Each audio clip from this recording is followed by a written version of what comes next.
सांकेतिक भाषा के इस खास बुलेटिन में आप सभी का स्वागत। मैं हूं आपके साथ भावना नैयर और मेरे साथ है मेरी सहयोगी मनीषा, जो आप तक सांकेतिक भाषा में खबरें प्रस्तुत करेंगी। शुरुआत करते हैं सुबह की सुर्खियों के साथ। स्पेसएक्स मिशन की सफल लॉन्चिंग, दोनों स्पेसक्राफ्ट अंतरिक्ष की कक्षा में स्थापित। 7 जनवरी को दोनों स्पेसक्राफ्ट को अंतरिक्ष में जोड़ा जाएगा इसरो।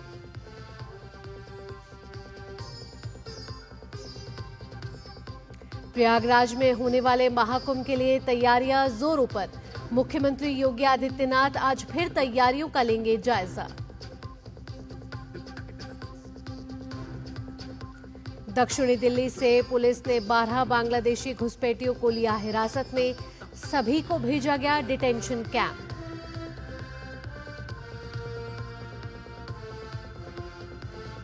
नए साल से पहले उत्तर भारत में भीषण शीतलहर का अलर्ट। पहाड़ों में बिछी बर्फ की चादर, मैदानी इलाकों में पारा गिरने से दिन में बढ़ी ठंड।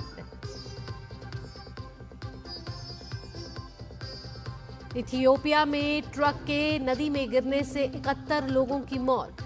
ट्रक में सवार सभी लोग शादी समारोह में होने जा रहे थे शामिल।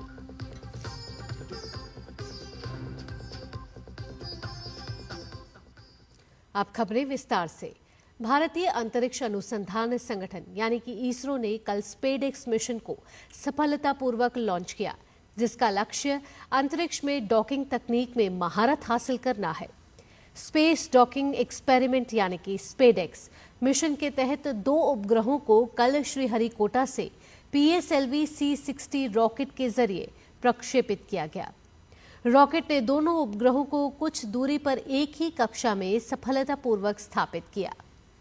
स्पेसएक्स मिशन की सफल लॉन्चिंग के बाद इसरो प्रमुख S सोमनाथ ने कहा कि रॉकेट ने 15 मिनट की उड़ान के बाद अंतरिक्ष यानों को 475 किलोमीटर की वृत्ताकार कक्षा में स्थापित कर दिया है। उन्होंने उम्मीद जताई है कि डॉकिंग प्रक्रिया अगले 1 सप्ताह में संभवतः 7 जनवरी को पूरी हो जाएगी। अमेरिका, रूस और चीन के बाद भारत अब डॉकिंग तकनीक में महारत हासिल करने वाला चौथा देश बनेगा। PSLV ने 2 छोटे अंतरिक्ष यान STX-01 और STX-02 को लेकर उड़ान भरी।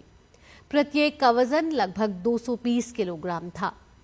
उपग्रहों को पृथ्वी के निचली कक्षा में डॉकिंग के लिए एक साथ जोड़ा गया।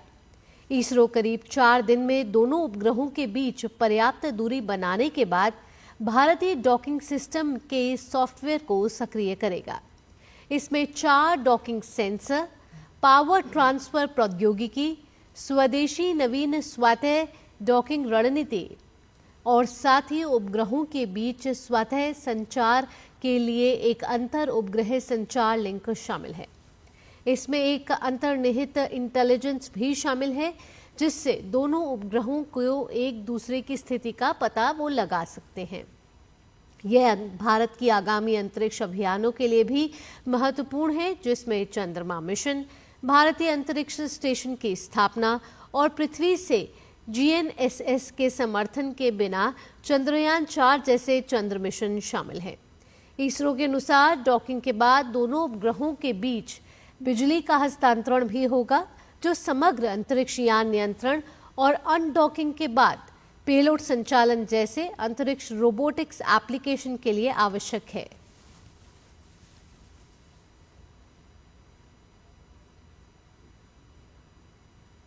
प्रयागराज में होने वाले महाकुंभ के लिए तैयारियां जोरों पर है। इसी क्रम में उत्तर प्रदेश के मुख्यमंत्री योगी आदित्यनाथ आज फिर कुंभ मेले से जुड़े कार्यों की समीक्षा के लिए बैठक करेंगे। साथ ही वे कुंभ से जुड़े स्थलों का भी निरीक्षण करेंगे। मुख्यमंत्री योगी आदित्यनाथ दोपहर 12 बजे प्रयागराज पहुंचेंगे। वह करीब 3 घंटे तक महाकुंभ से जुड़े कार्यों का जायजा लेंगे। दिल्ली पुलिस ने निजामुद्दीन, कालिंदी कुंज, शाहीन बाग और सरिता विहार जैसे क्षेत्रों से 12 बांग्लादेशी घुसपैठियों को हिरासत में लिया है। इन सभी को हिरासत शिविर में भेज दिया गया है। पुलिस उपायुक्त रवि कुमार सिंह ने कहा कि दिल्ली पुलिस करीब 1200 लोगों का सत्यापन कर चुकी है और भविष्य में भी इस संबंध में जानकारी मिलने पर ऐसा करेगी।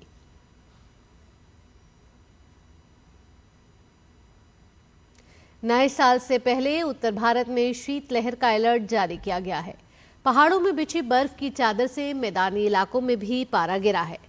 पारा गिरने से दिन के तापमान में काफी गिरावट आई है।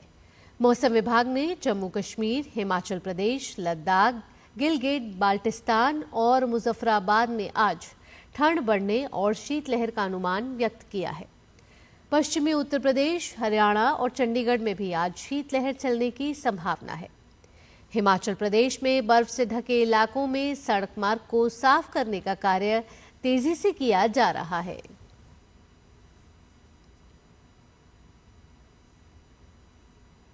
नए साल के जश्न से पहले राजधानी दिल्ली समेत मुंबई और देश के अन्य मुख्य शहरों में सुरक्षा व्यवस्था कड़ी कर दी गई है। दिल्ली के विभिन्न जगहों पर पुलिस द्वारा चेकिंग अभियान चलाया जा रहा है। वहीं सुरक्षा को मजबूत करने के लिए दिल्ली पुलिस एआई तकनीक का भी इस्तेमाल करने की तैयारी में है।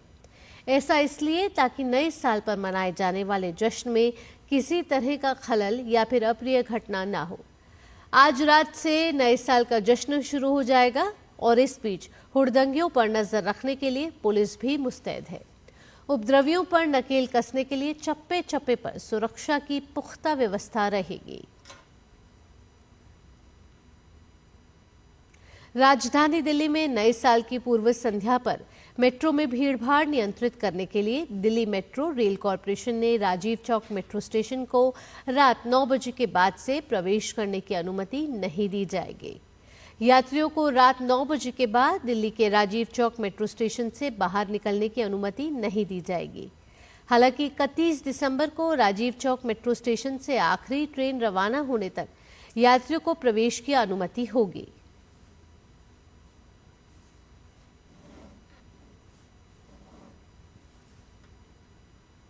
भारत नेपाल बटालियन स्तरीय संयुक्त सैन्य अभ्यास सूर्य किरण का 18वां संस्करण आज नेपाल के सलझंडी में शुरू होगा।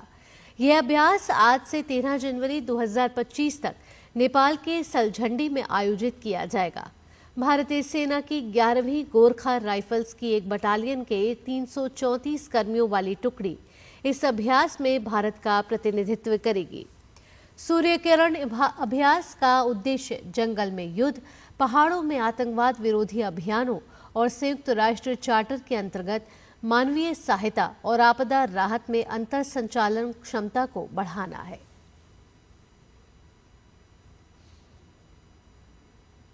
अंतर्राष्ट्रीय खबरों में इथियोपिया के दक्षिणी राज्य सिदामम में हुए एक भीषण सड़क हादसे में 71 लोगों की मौत हो गई है और कई अन्य घायल हुए हैं। मरने वालों में 68 पुरुष और 3 महिलाएं बताई जा रही हैं। इस हादसे में एक ही परिवार के कई लोगों की मौत हुई है। हादसा उस समय हुआ जब यात्रियों से भरा एक ट्रक बेकाबू होकर नदी में जा गिरा। ट्रक में सवार लोग एक शादी समारोह में शामिल होने जा रहे थे।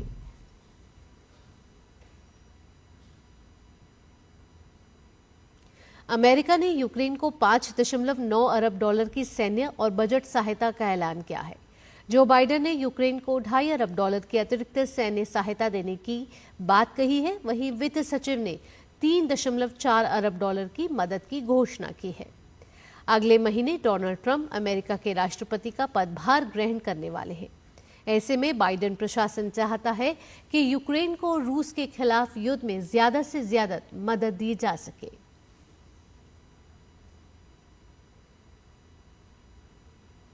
रूस और यूक्रेन ने युद्धबंदियों की अदला बदली की है। इस अदला बदली में प्रत्येक पक्ष ने 150 युद्धबंदियों को रिहा किया है और यह काम संयुक्त अरब अमीरात की मदद से किया गया। यूक्रेन के राष्ट्रपति वोलोडिमिर ज़ेलेंस्की ने कहा कि 189 यूक्रेनी सैनिक स्वदेश लौट आए हैं। आईसीसी ने साल 2024 के सर्वश्रेष्ठ पुरुष क्रिकेटर को दी जाने वाली सर गारफील्ड सोबर्स ट्रॉफी के दावेदारों के नाम का ऐलान कर दिया है। इस पुरस्कार की दौड़ में जसप्रीत बुमराह, जो रूट, हैरी ब्रूक और ट्रेविस हेड शामिल हैं। जसप्रीत बुमराह ने टेस्ट में शानदार प्रदर्शन किया है, वहीं वे T20 विश्व कप के प्लेयर ऑफ द टूर्नामेंट चुने गए थे। इसी के साथ इस विशेष बुलेटिन में इतना ही। मुझे और मेरी सहयोगी मनीषा के साथ फिलहाल के लिए टीम को दीजिए अनुमति। खबरों का सिलसिला यूं ही जारी रहेगा। नमस्कार।